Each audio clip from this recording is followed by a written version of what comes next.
Hello, Bible readers. It is Wednesday, December 2nd. We're reading Psalm 73, 77, and 78, Acts chapter 15, 1 through 21.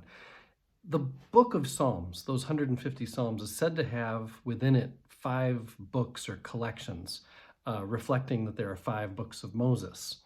Psalm 73 begins book 3, and it sits really at the center of the whole Psalter. Nearly literally, it's almost exactly in the middle, but definitely theologically, it's a good summary that happiness and goodness are not to do with material prosperity or success, but with assurance of God's presence in the midst of threat and suffering. That's really the message of the whole Psalter, is to say true happiness and goodness come from knowing God is with us. Psalm 77, this starts as a lament, but then all of a sudden, boom, it switches halfway through in verse 11 to go from an individual lament.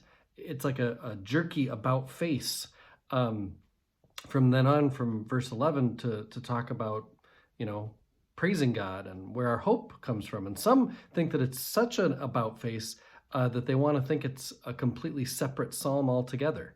Walter Brueggemann, who's an aficionado on Psalms, he believes the psalmist is basically putting their individual lament into the communal hope story. Like, here's my individual lament for 10 verses, and here's the story I put that in, which is a good way for the church to act too. Where else can we put our feelings of despair? And then Psalm 78, this is a historical psalm, but not to recount names and events and dates as we might think of history. It's a retelling of Israel's story to teach hope and obedience to future generations. That's its goal. Okay, this reading from Acts. Luke has been preparing for this Jerusalem council since the 10th chapter of Acts, when Peter converts Cornelius. And then we see Paul and Barnabas leading with an emphasis on faith, being how God's message and grace comes into people's lives, not simply their ethnicity or whether they're circumcised, which is the question of this text, right? This chapter is the watershed moment in the book of Acts, maybe in the whole history of the church. This is as big a deal as there is in Luke and Acts. In the book, this chapter acts as a transition from all the apostles being talked about to just Paul, and from the mission to the Jews being first priority to the Gentiles. 2 big messages are included here. The inclusion of the Gentiles does not mean a replacement of Israel, but the expansion of Israel. Now, that might seem obvious. We've talked a little bit about this before, but this is at the heart of understanding what the Christian church claims to be in relationship to Judaism, in relationship to Israel. We are not a replacement, but the expansion of Israel. The second big message here that Luke is trying to get across, the elimination of the customs of Moses, of Torah tradition. The elimination of that for Gentiles does not mean the elimination of Torah, but the fulfillment of its intent. That's a big claim, obviously, but those are the 2 things that Luke is trying to get across. There are very important differences. This is another piece I wanted to tell you. Very important differences between Luke's account of what's happening at the Jerusalem Council and how it all happens versus how Paul describes all of it when he speaks of it in Galatians.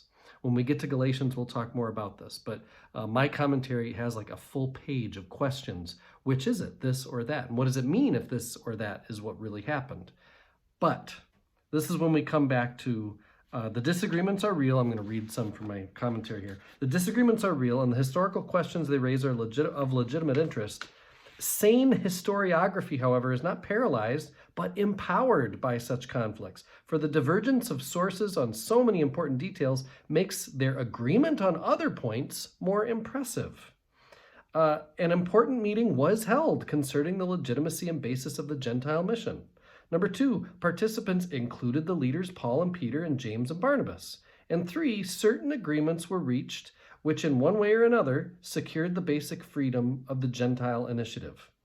The critical historian need reject absolutely neither the account in Acts nor in Galatians. Both can be used with care to make a firm, if limited, statement about early Christianity. I just think that's such an important way to think about disagreements. We don't have to choose one or the other.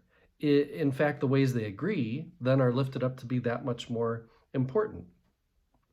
Then we get into how the church makes the decision that it makes.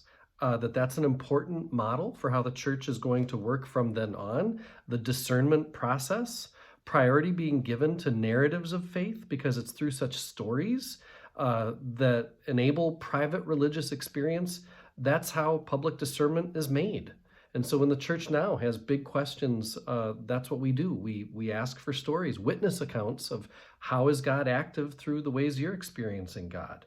And then finally, and I know I'm going long, but this is like such a big chapter.